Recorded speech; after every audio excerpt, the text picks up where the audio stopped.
حضور پاک صلی اللہ علیہ وسلم کا ارشاد ہے، جس شخص کے دل میں رائے کے دانے برابر بھی تکبر ہوگا نا، اللہ تعالیٰ اسے قیامت والے دن اوندے منہ آگ میں پھینکے گا۔ مزید آپ نے فرمایا، تکبر سے بچو، کبھی انسان میں چادر اور قمیض پہننے سے بھی تکبر آ جاتا ہے۔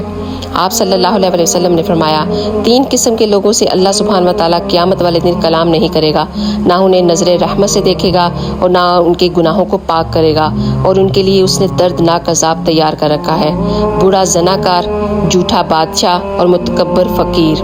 آپ نے ارشاد فرمایا، جو شخص مرتے وقت تکبر، خیانت اور قرض سے پاک ہوگا وہ جنت میں ضرور داخل ہوگا۔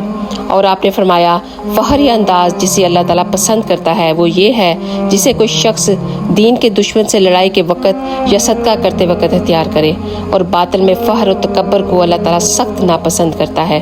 اللہ اکبر۔ اگر آپ کو یہ ویڈیو اچھی لگے تو پلیز ایک دفعہ صدقہ جاریہ کرنے سے شیئر ضرور کیجیے گا۔